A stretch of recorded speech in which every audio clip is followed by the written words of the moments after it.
ask you, she says she's read the Quran, and I guess she's pointing to some passage in the Quran where she believes that this is a faith that promotes violence. And is there a portion, is there a passage in the Quran that promotes what we saw Al-Qaeda do on 9/11?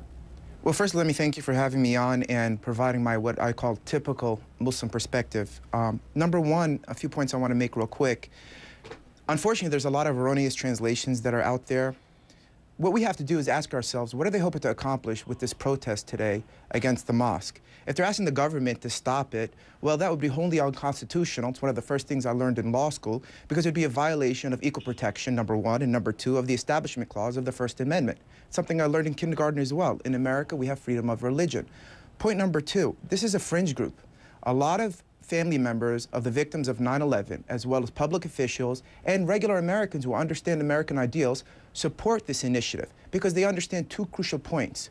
Fringe groups like Pamela's, what they're doing is, number one, spreading the erroneous misinterpretation that the terrorists like Al-Qaeda want to spread about Islam.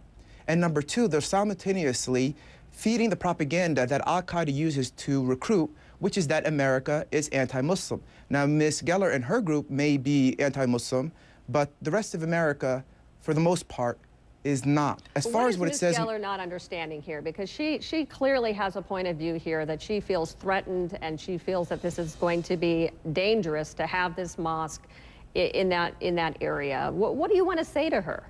Well, let's examine why she's threatened. Number one, she was talking about what the Quran teaches.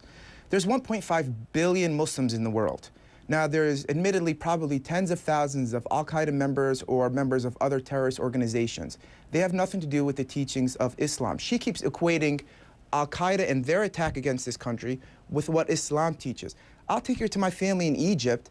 They'll fill her with food, and they'll take her shopping, and they'll show her that the vast majority of Muslims around the world, and not just in this country, follow the teachings of the Quran, which state, for example, in chapter 5, verse 32, killing one innocent person is like killing all people, and saving one innocent life is like saving all people. Or another verse that says, let there be no compulsion in religion. Another verse that says, let there be no tyranny. This is what Islam really teaches. When you look at the accurate majority translations that are out there, there are thousands of mosques already in this country. These are the teachings of Jesus and Abraham and Muhammad that they teach in Sunday schools. It's what I learned in Sunday school growing up. And so this mosque that they're going to be building 2 blocks away from the World Trade Center, let's remember, number one, a lot of Muslims died at the World Trade Center. Number two, this is going to be interfaith and open to a lot of non-Muslims to use the pool, use the exhibit facilities, to engage in the dialogue just like a YMCA would. And yes, Muslims are going to go pray there because there's over 1,000 Muslim Americans who work downtown that need a place to pray. Sure. Let me ask you this. She makes the point, she says that this would be a very important symbol to those who would want to do harm because it's near ground zero. Do you think that she has any kind of, is that point valid at all? Not at all. The more she talks, the more it's clear that she does not know what she's talking about. This mosque is a symbol of the 1.5 billion Muslims who respect peace.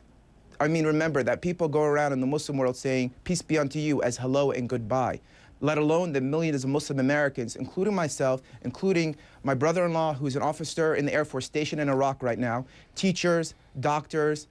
These are peace-loving American people. Their relatives overseas are peace-loving American Muslims. This mosque provides a place to pray, just like several other mosques in New York City does. For her to say that it's offensive is what's offensive to us, because there's nothing offensive about our religion.